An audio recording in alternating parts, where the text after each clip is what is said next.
ప్రభువును ప్రియ రక్షకుడైన దేవుని పేరట మీ అందరికీ శుభాభివందనములు తెలియజేసుకుంటున్నాను.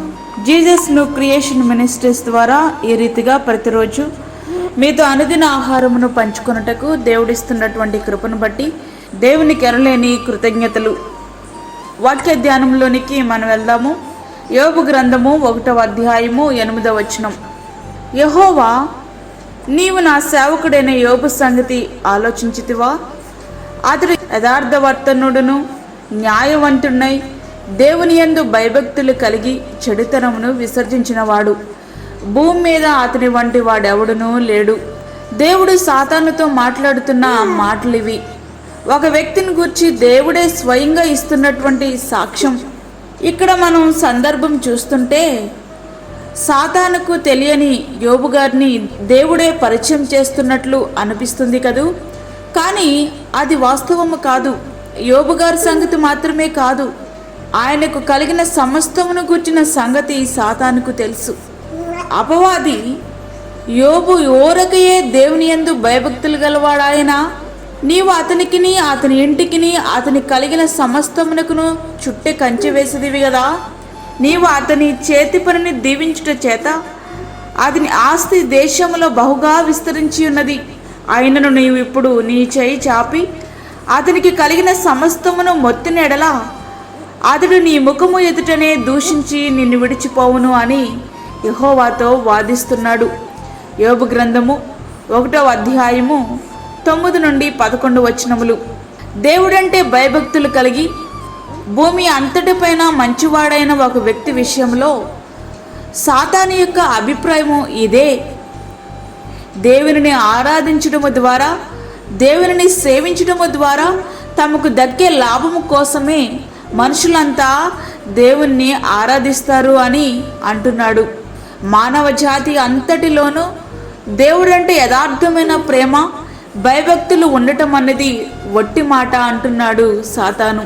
ఈ లోకంలో కనిపించే భక్తికి, ఆసక్తికి మూలం కేవలం స్వలాభాపేక్ష, స్వార్థం మాత్రమే అని సాతాను యొక్క అభిప్రాయం. దురదృష్టవశాన సాతాను వెలిపించిన ఈ అభిప్రాయం చాలా మట్టుకు సత్యమే. పాపాత్ములైన మనుషులు కేవలం తమ గురించి ఆలోచిస్తూ ఉంటారు. దేవుని నుంచి తమకేమి లభిస్తుందో అనే చూస్తూ ఉంటారు, కానీ దేవునిని ప్రేమించరు. దేవుడు వ్యక్తుల మనసుల్లో పనిచేసి వారిని మార్చగలడు. వారికి క్రొత్త స్వభావాన్ని ఇచ్చి తన ప్రేమను వారి హృదయాల్లో నింపగలరు. అలాంటి వారు దేవునికి నిజముగా సేవ చేయగలుగుతారు. ఆయన కోసం తమకున్న సమస్తాన్ని వదులుకునేందుకు వెనుకాడరు. పౌలు గారు ఇలా అంటున్నారు, పేతురు, ఇదిగో మేము సమస్తమును విడిచిపెట్టి నిన్ను వెంబడించితిమి అని ఆయనతో చెప్పసాగెను. మార్కు సువార్త 10వ అధ్యాయము 8వ వచనం. వారు దోణులను దరికి చేర్చి సమస్తమును విడిచిపెట్టి ఆయనను వెంబడించిరి. లూకాసు వార్త 5వ అధ్యాయము 11వ వచనం. నిశ్చయముగా నా ప్రభువైన యేసుక్రీస్తును గూర్చిన అతిశ్రేష్టమైన జ్ఞానము నిమిత్తమై సమస్తమును నష్టముగా ఎంచుకొనుచున్నాను. ఫిలిప్పీలకు రాసిన పత్రిక 3వ అధ్యాయము 8వ వచనం. ప్రియ స్నేహితుడా, వాక్యం వింటున్నటువంటి ప్రియ దేవుని బిడ్డ, దేవునిని నిజముగా సేవించేవారున్నారు అనే దానిని ఒప్పుకునేందుకు సాతాను ఇష్టపడడు. దేవుని ప్రజలపై నేరాలు మోపుతూ వారిని వ్యతిరేకిస్తూనే ఉంటాడు. మనుషులు దేవునికి ఎదురు తిరిగి ఆయన్ను తూలనాడేలా చేయడమే సాతాను యొక్క ఆశయం. ఇలా చేసే వాళ్ళంతా అసలు సాతాను ఉన్నాడని తెలియకపోయినా సాతాను పక్షంగా చేరుతున్నారన్నమాట. సాతానుకు దేవుడంటే ద్వేషం. మనుషులందరూ కూడా ఆయన్ని ద్వేషించేలా చేయడమే వాడి ఆశయం. సాతానుకు మనుషులంటే కూడా ద్వేషం. దేవుడు మనుషులకు తీర్పు తీర్చి శిక్షించి నాశనము చేయడమే వాడి ఆశయం.